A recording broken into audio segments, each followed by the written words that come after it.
जब ब्रह्मांड में केवल सागर की निह शब्द गूंज थी, तब देवता और असुर दोनों एक उद्देश्य से एकत्र हुए। वो उद्देश्य था अमृत की प्राप्ति, जो अमरत्व का रहस्य अपने भीतर समेटे हुए था। देवताओं ने भगवान विष्णु की शरण ली।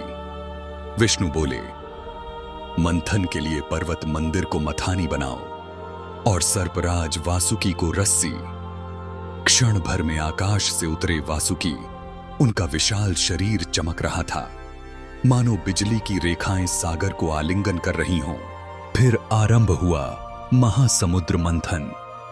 एक ओर देवता, दूसरी ओर असुर। वासुकी के फनों को खींचते हुए दोनों पक्षों ने अमृत पाने की अपनी अपनी कामना से सागर को आंदोलित कर दिया।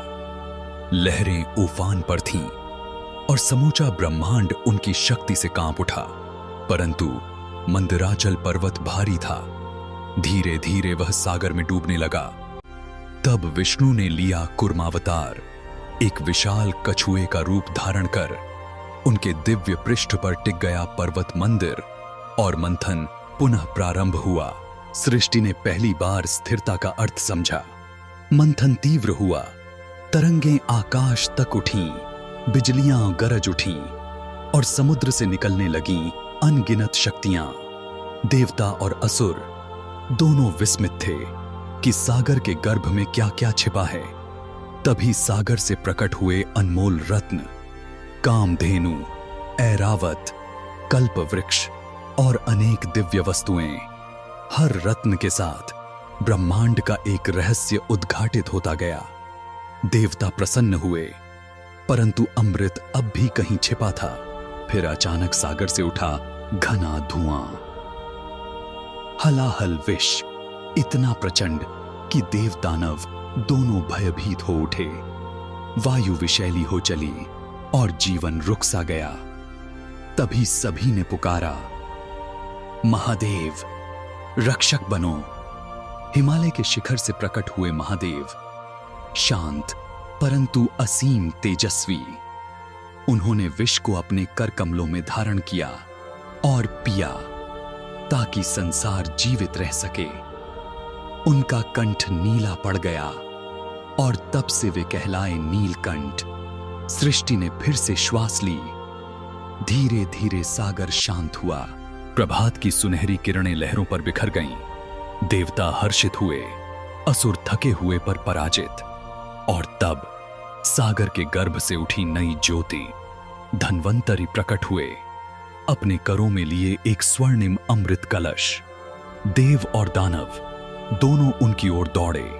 हर किसी की आंखों में अमरत्व की चाह थी। अराजकता के उस क्षण में विष्णु ने धारण किया मोहिनी का मोहक रूप। उनकी मुस्कान में माया थी। उनकी दृष्टि में सृष्टि को बांध लेने की शक्ति। सारे असुर मंत्रमुग्ध हो गए। मोहिनी बोली, मैं सबको न्यायपूर्वक अमृत दूंगी।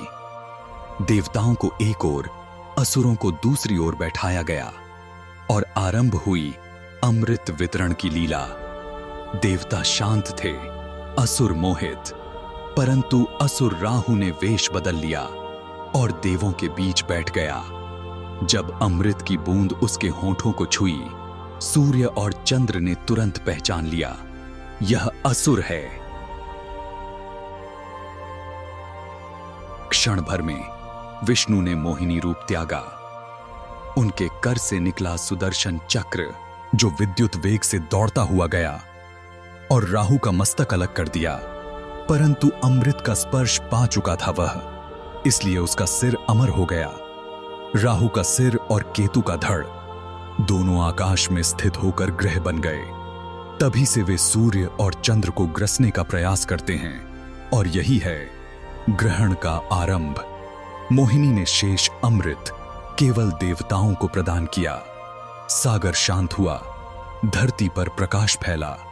विष्णु ने अपना रूप त्याग कर ब्रह्मांड को पुनः संतुलित किया और इस प्रकार समुद्र मंथन की दिव्य लीला ने अंधकार और प्रकाश के बीच का संतुलन सदा के लिए स्थापित कर दिया।